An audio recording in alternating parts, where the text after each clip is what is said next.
Hello everyone, you're welcome to this video. If you're new to this channel, my name is Moyo and you're so welcome to She Bites.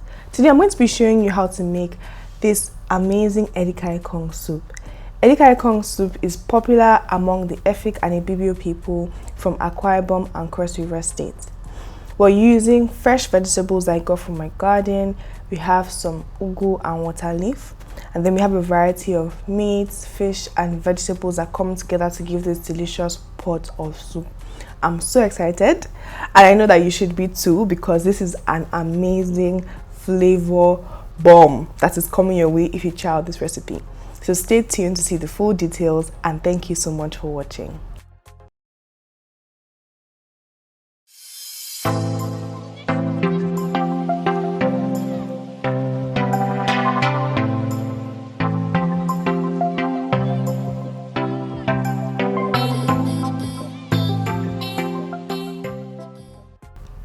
For this recipe, we're starting off in our garden, and I have to admit that I did not plant water leaf in my garden. It just started growing by itself.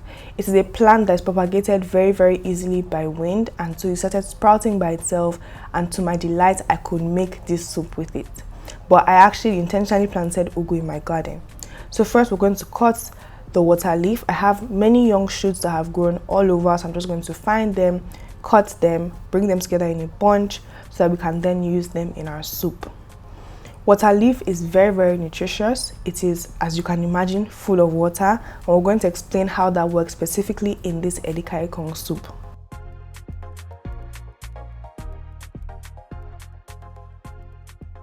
As I said before, I planted this ugu specifically in my garden. Ugu is pumpkin leaves in English, and this plant actually produces large pumpkins, and although the flesh of the pumpkins are inedible, you can use the seeds to plant ugu once again. This is a very hardy vegetable that has a rich leafy flavor, and it's very good for you. So we're getting some of this also, and then we're going to clean them and chop them ready for this soup.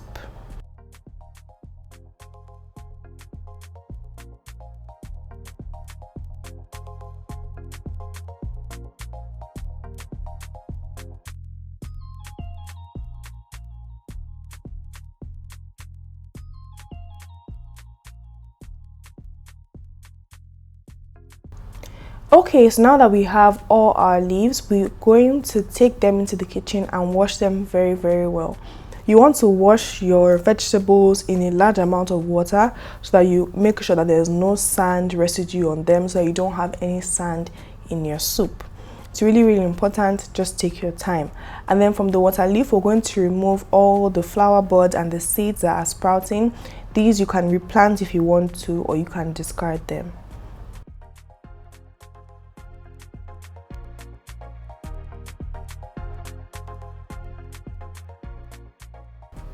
Now when it comes to the ugu, the stalk is quite hardy and not very nice to eat, so you want to pluck the leaves off the stalk. Then we're going to arrange them together nicely, roll them up so that we can slice them very thin, and then chop them very small. When it comes to this soup, you want to chop your vegetables into very small sizes. That is one notable character of Edikaiikong soup. It is the way that afang soup, when you're cutting afang leaves for afang soup, you also cut them very fine.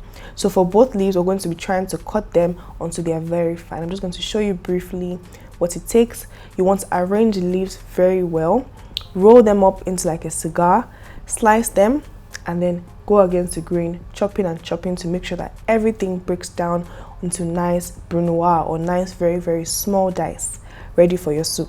I know this takes some time, but trust me, it's worth it at the end of the day when you have that delicious, beautiful pot of soup.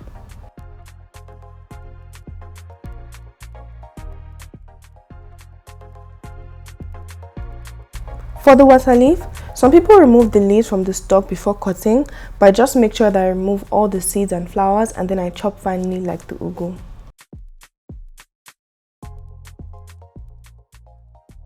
Now that we have our green leafy vegetables ready, we're going to look at our other ingredients. We have some onions, yellow pepper, iru, some smoked catfish, some ponmo and meat that has been boiled and seasoned. We have our chopped ugu, we have our chopped water leaf, and then we have palm oil. You You can also add other seasonings and spices, salt, native spices like peppers, black pepper, as you wish. So this is just the general base of ingredients. One thing that I'll say that is definitely missing that is usually in Edikang soup is periwinkle, and I wish I had some on this day to add.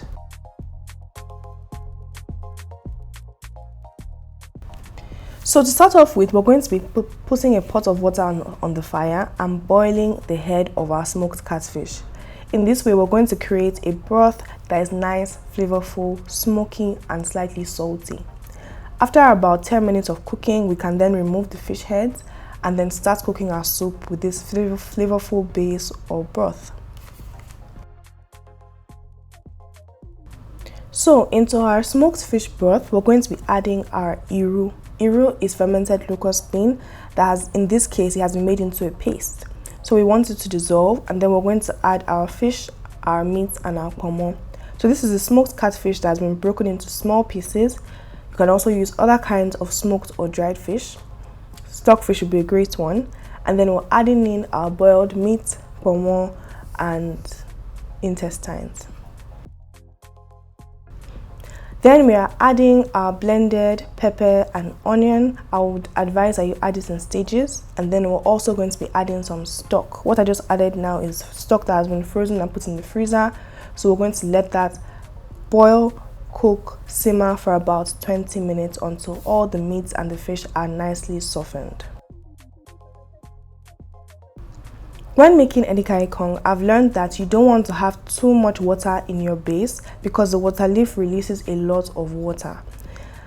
You can see right now that I've let my stock simmer down until there's almost no liquid left. Then I'm adding some salt, some crayfish, and then the palm oil. You really want to ensure that there's not a lot of water in your base to make sure that you don't end up with watery soup. For our vegetables, we're adding the ugu first because it takes longer to cook. We're going to stir it around and cover the pot for about 2 minutes, after which we can then add the water leaf. You don't want to cook your green leafy vegetables for a long time because you want to retain the color, the freshness, and all the nutrients that are in there. So after adding the water leaf, you want to cook in a covered pot for a further 5 minutes and then turn off the heat. Your soup is basically ready. Adjust for seasoning if you need to add any extra salt or pepper or anything else. One thing I love about being Nigerian is the diversity of cuisines and culture. We have different kinds of food all over the country, and it's amazing how we can share and enjoy each other's food in unity. EDIKAIIKONG is a soup I've been eating for a while, but I've always been terrified of making a recipe because I'm afraid of getting it wrong. It's a real joy to share in the culture that we enjoy as Nigerians. So, my Cross River, my Akwa Ibom people, how did I do? Leave your comments down below, leave your suggestions, your improvements, and make sure you check out the description box for the full details of this recipe. Thank you so much for watching.